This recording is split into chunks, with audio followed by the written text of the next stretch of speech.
Kita masih lagi berbicara berkenaan dengan isu pemindahan kuil Dewi Sri Patra Kaliaman yang dekat Masjid India itu, di mana seperti mana yang anda tahu tuan-tuan dan puan sekalian, kuil itu terletak dekat tanah Jekyll, di mana Jekyll hendak membangunkan masjid 3 tingkat yang kalau tak salah saya nama masjid itu Masjid Madani. Sekedar nasihat untuk Jekyll, tolong tukar nama masjid itu. Jangan gunakan nama Masjid Madani. Kalau kau guna nama Masjid Madani, memang confirm lah masjid itu akan bermasalah sampai ke sudah. Sebab apa? Sebab nama Madani ini bawa sway. Kau tahu tak bawa sway? Tapi tak apalah, itu belakang cerita.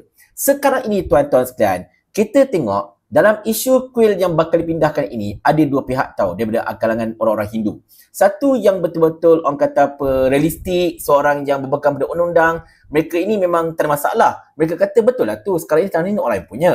Kalau kau nak bina kuil pun kau tak boleh kekalkan kuil kat situ. Kalau tuan punya tanah kata kau kena keluar, kau kena keluar. Itu memang kita nampaklah ada orang-orang Hindu yang macam tu. Tetapi ada juga orang Hindu yang lebih sulu dekuah, yang cuba untuk menangguh diakroh, bahkan ada yang sampai cuba mengeluarkan kenyataan-kenyataan yang berbau 3R ataupun berbau hasutan. Sebagai contohnya, Prem Isen ini tuan-tuan dan puan-puan sekalian yang telah saya jumpa dekat Facebook. Sekedar untuk keadaan bagi beliau, saya bacakan apa yang beliau tuliskan secara verbatim, tidak ada sebarang tokoh tambah ayat.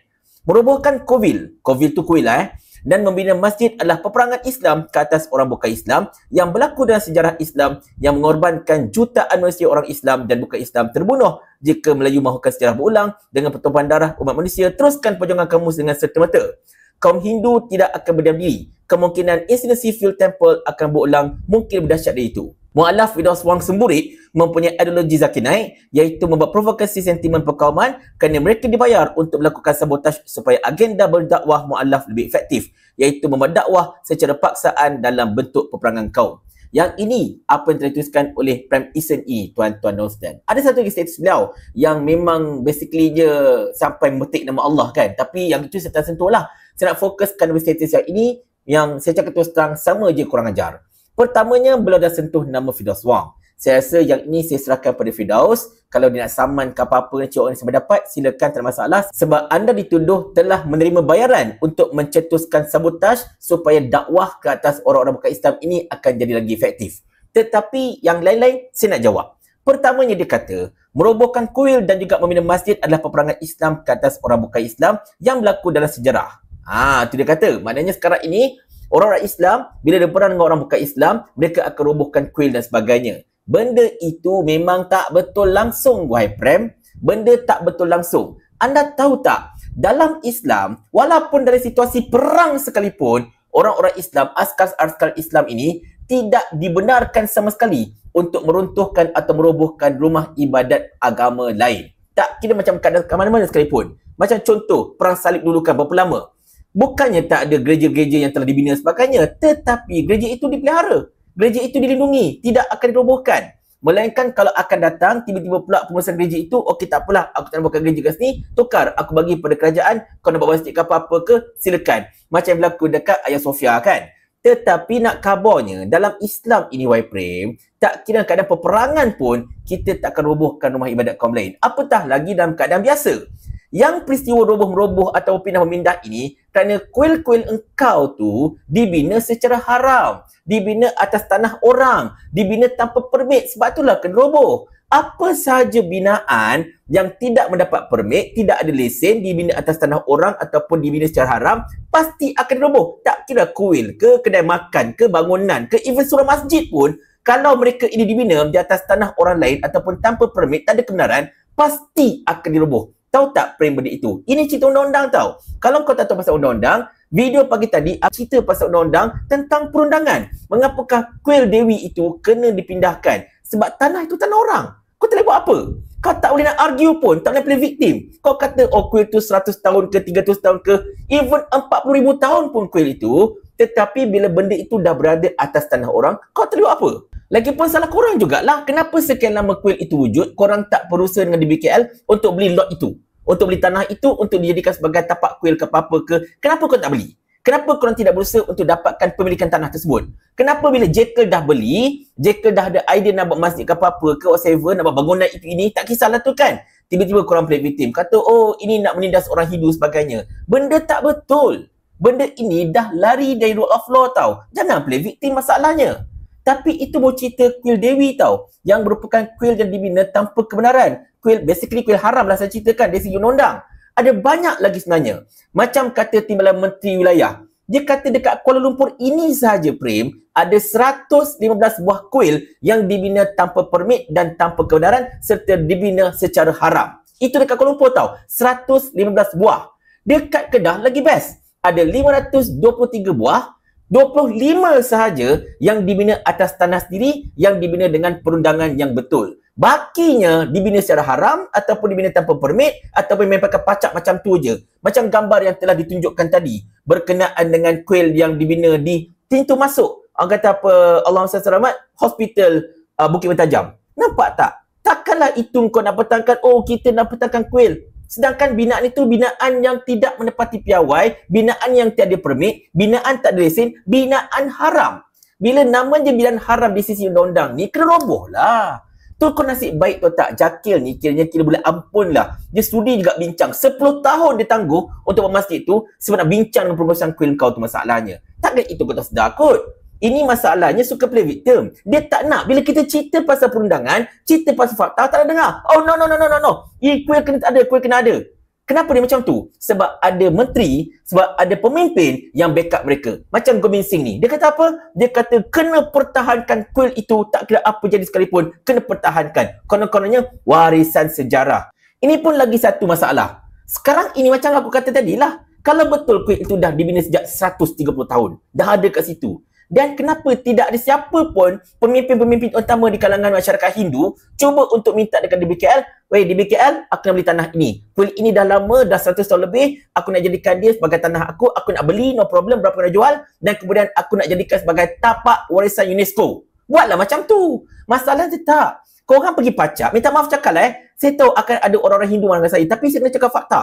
Korang pergi pacak kat situ, kemudian kau pergi claim, oh 100 tahun, 200 tahun, 300 tahun, lepas tu bila dirobohkan kerana bila itu tak dapat kebenaran, oh korang marah, play victim. Tak bolehlah macam tu. Even kalau orang Islam pun kan, pergi pacak surau, pacak masjid tanpa kebenaran, lepas tu claim, oh masjid ini sejak zaman Parameswara, sejak zaman Hang Tuah. Oh tak boleh bang. Setiap benda kena rekod, setiap benda kena ada undang-undang dia, setiap benda kena ada punya geran dia, kena ada dokumen dia. Dia kata dia macam tu je, betul tak? Tapi itulah, ini isu dia bila orang-orang yang cuba nak play victim ini cuba untuk assert dia punya play victim itu supaya kesiannya masyarakat Hindu. Saya teringat tahu ketika P. Wetamurti, mantan Menteri Perpaduan zaman Pakatan Harapan 1.0, sama juga dekat Belanda dia kata apa? Oh, komuniti Hindu dekat Malaysia ini ditindas dan sebagainya oleh orang-orang Islam. Benda yang tak pernah berlaku, kau cakap benda itu berlaku. Adakah nak play victim juga? Itulah dia masalahnya tuan-tuan dan puan-puan. Tetapi lagi satu yang saya nak sentuh. Dia pergi kait dengan peristiwa Seafield Temple, kuil Seafield. Yang ini saya maklum merupakan isu berkenaan kuil Sri Maha Mariamman dekat Seafield yang mengakibatkan kematian seorang anggota bomba yang bernama Adib. Saya yakin dia rujuk kepada peristiwa itu. Rusuhan yang berlaku dekat kuil itu. Anda faham tak, Prem? Rusuhan dekat Temple Seafield itu bukan berpunca orang Islam pergi serang orang Hindu sana tau. Bukan juga punca orang Hindu pergi serang orang Islam kat sana. Tidak, tak ada kena-mengena. Yang berlaku dekat Seafield itu berdasarkan laporan media ialah pergaduhan antara dua pihak Hindu yang berebut kuasa untuk pegang pentadbiran temple itu. Dua geng yang sama, Hindu lawan Hindu bergaduh dan mengakibatkan sedikit pergaduhan dan rusuhan dan kemudian dah berlagat-lagat. Dua geng dah bergaduh kat situ. Keadaan diburukkan lagi bila geng yang bergaduh ini pergi upah orang itu, pergi upah orang ini untuk cetuskan kekacauan. Untuk tak tahu nak buat apa, nak cover line ke apa-apa ke Allahualam, tetapi pergi upah orang itu, upah orang ini untuk cetuskan kekacauan dan kemudian benda yang sebenarnya pergaduhan antara geng yang sama tiba-tiba pula jadi konon-kononnya pergaduhan antara kaum. Yang terkorban ialah seorang anggota bomba Melayu yang cuba untuk meleraikan keadaan. Kau nampak tak benda tu? Tolong jangan putar balik sejarah. Tolong jangan pusingkan fakta. Itu yang berlaku dan jangan engkau play victim untuk gunakan benda itu bagi menghalalkan segala play victim yang kau cuba untuk lakukan dekat sini. Tetapi seriuslah, saya dah muak sebenarnya dengan orang seperti Prem ini yang sentiasa cuba untuk menanggut di air keruh, cuba untuk mencetuskan kekacauan, untuk play victim, untuk menunjukkan bahawa mereka ditindas dan sebagainya. Sedangkan hakikatnya, korang pergi langgar undang-undang. Siapa suruh langgar undang-undang masalahnya kan? Kalau betul kau nak bina kuil, silakan bina. Dekat Malaysia ini ada lebih 3,200 kuil tau. Dan kita tak bising pun. Tetapi majoriti daripada kuil-kuil yang dibina itu merupakan kuil yang dibina tanpa kebenaran, tanpa permit. Kuil haram. Jadi inilah yang kita bising. Kita tak marah you orang beribadat. Silakan, itu dijamin dalam perlembagaan. Tetapi kena ikut undang. Nobody is above the law. Kalau orang Islam yang majoriti pun, Islam agama persekutuan pun, kita nak bina masjid pun kena ikut prosedur, kena ikut kelulusan itu ini sebagainya. Dan apa istimewanya orang lain? Orang lain pun kena ikut dua floor juga lah. Jangan hanya kerana kau punya geng-geng tu mimpi sana mimpi sini, oh sini memang tempat, kita kena buat kat sini. Tak boleh macam tu. Tak boleh. You kena pastikan setiap kali buat rumah ibadat ke apa-apa ke, apa-apa binaan lah. Nak buat cakritau ke, nak buat bangunan itu ini ke, nak buat gerai ke apa-apa ke, kena ikut undang-undang. Saya tak cerita dari segi agama tau. Saya bukan cerita dari segi Melayu lah India ke, Hindu Islam ke, tidak.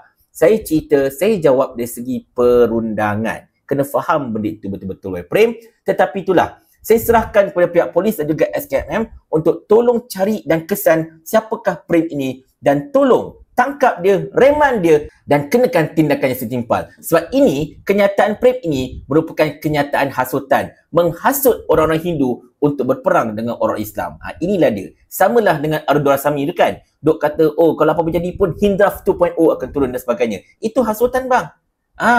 Kalau cuba kau bayangkan kalau orang macam saya cakap macam tu, oh orang Melayu akan turun untuk perang. Dah lama dah aku kena bang. Tapi sekarang ini terang-terangan. So, pindah polis dengan SKMM, tolong ambil tindakan cepat sikit. Jangan tunggu lama sangat. Jangan tunggu 3 pagi buat tindakan. Ambil on the spot terus. Kalau si era tu pun kau boleh ambil tindakan on the spot, takkanlah benda ini yang terang-terangan macam ni pun, kau, tak apalah tunggu forensik lah, itu ini sebagainya. Tak habis-habis dengan forensik kau masalahnya kan. Tetapi pada Prem ini, saya harap anda faham. Saya tahu mungkin akan ada orang yang akan sampaikan video saya pada anda. Saya harap anda faham apa yang saya terangkan. Nombor satunya, ini isu undang-undang. Bukan isu Melayu lawan India ke apa-apa ke, bukan. Siapa punya kerajaan, kalau you buat binaan tanpa undang-undang, you kena. Nombor satu. Nombor duanya, sekarang ini isu skill civil itu ialah isu pergaduhan antara dua geng Hindu. Tak ada melibatkan orang Islam langsung. Orang Islam ketika itu cuma menjadi mangsa keadaan itu saja. Yang ketiganya, yang paling penting, dalam Islam, kami tidak diajar untuk merobohkan rumah ibadat orang lain walaupun dalam perang. So, tolong jangan fitnah agama kami, jangan fitnah orang-orang kami. Dan yang keempat, Firdaus Wang, saya rasa anda boleh berjalankanlah kata Prem ni kerana dia telah fitnah anda. Adakah satu ajaran agama, siapa yang tak terlibat jangan rasa boleh pergi ambil tanah orang, tak tentu kalu, tak tentu pasal, pergi buat tempat ibadat mereka. Ambil tanah secara haram. Tengok tanah orang lapang ke apa, pergi buat rumah ibadat. Lepas pada tu, orang suruh pindah, nak buat tuntutan. What kind of religion?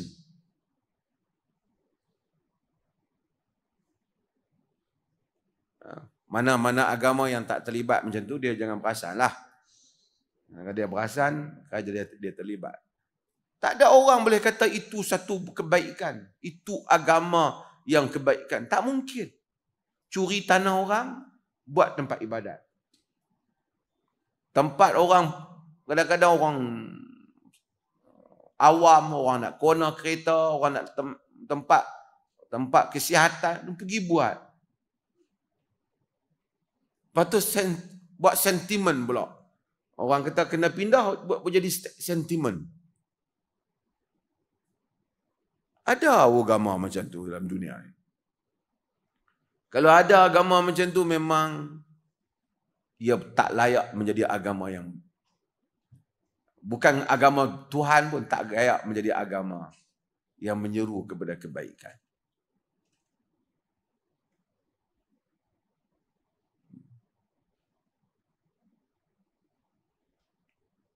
Ini adalah benda yang pelik. Masjid Quraisy tu, tuan-tuan tengok kenapa Hijri Ismail tu macam tu.